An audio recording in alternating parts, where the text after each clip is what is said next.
परभणीत सोमनाथ सूर्यवंशीच्या पार्थिवावर अंत्यसंस्कार करण्यात आले। परभणीत झालेल्या आंदोलनादरम्यान हिंसाचाराप्रकरणी सोमनाथ सूर्यवंशीला अटक करण्यात आली होती। त्याचा पोलीस कोठडीत संशयास्पद मृत्यू झाला। हृदयविकाराच्या झटक्यामुळे मृत्यू झाल्याचं पोलिसांनी सांगितलं। दरम्यान या प्रकरणी आंबेडकर अनुयायांनी संशय व्यक्त केला असून अनेक ठिकाणी बंदची हाक देण्यात आली होती।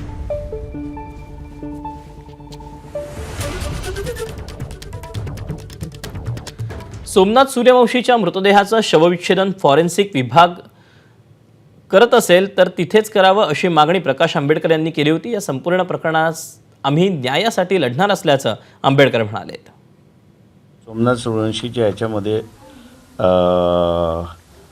मीच IG आणि SP ना म्हणालो होतो की यांचे जे पोस्टमॉर्टम आहे हे अशा मेडिकल कॉलेजमध्ये झालं पाहिजे की ज्यांच्याकडे फॉरेन्सिक डिपार्टमेंट आहे। लक्षात आलेलं आहे की मल्टिपल इंजरीज आहेत। आता जे असणारं सूर्यवंशीचं जे असणारं फॉरेन्सिक डिपार्टमेंटने जे पोस्टमॉर्टम केलेलं आहे त्याच्यामध्ये सगळ्यात सूक्ष्म बाबी ह्या आलेल्या आहेत। शासनाला आम्ही यासाठी करणार आहोत की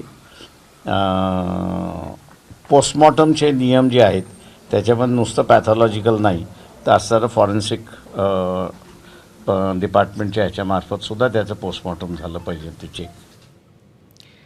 दरम्यान परभणी आणि बीडमधील मुद्द्याचे विधानसभेतही पडसाद पाहायला मिळाले। बीड आणि परभणीतील घटनांवर सरकारनं उत्तर द्यावं अशी मागणी नाना पटोले यांनी विधानसभेत केली।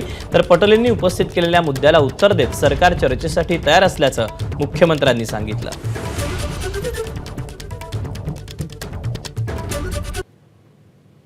सरकार अस्तित्वात आल्यानंतरच्या घटना अध्यक्ष महाराज आणि आंबेडकरी जनतेमध्ये आणि बीडमध्ये झालेल्या घटनेचं अध्यक्ष महाराज पूर्ण राज्यामध्ये हाहाकार माजलेला आहे। अध्यक्ष महाराज आपण कस्टोडियन आहात आमचे अध्यक्ष महाराज आणि आपल्या माध्यमातून आम्हाला न्याय मिळेल अध्यक्ष महाराज, राज्याच्या जनतेला न्याय मिळेल।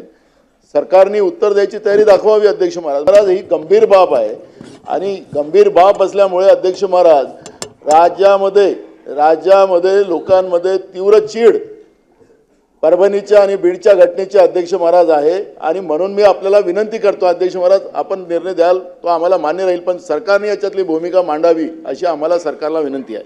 सरकार या संदर्भात सविस्तर चर्चा करण्याची सरकारची तयारी आहे।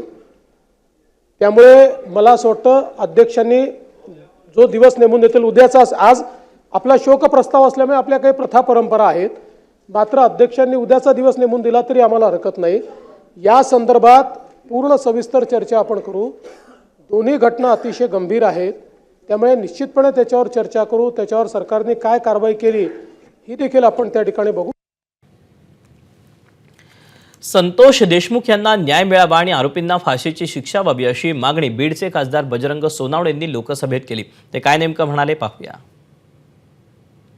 मैं बीड जिले से महाराष्ट्र से बात कर रहा हूँ। मेरे जिले के अंदर कानून सुव्यवस्था न रह गई, इसी के वजह से एक मेरा संतोष देशमुख नाम का एक सरपंच था, वो सरपंच को उठा के जाके किडनैपिंग किया और उसका मर्डर किया है। वो मर्डर के बारे में हमने बहुत बार आपसे मांग की है कि उसके लिए पूरी तरह से जांच हो जाए और उसके जो खूनी है उसको फांसी की शिक्षा हो ही जाए। इसीलिए आप सदन से रिक्वेस्ट करता हूँ कि ये संतोष देशमुख के लिए न्याय मिलना चाहिए, यही मेरी रिक्वेस्ट है आपको। Thank you. धन्यवाद। ABP माझा, उघडा डोळे बघा नीट।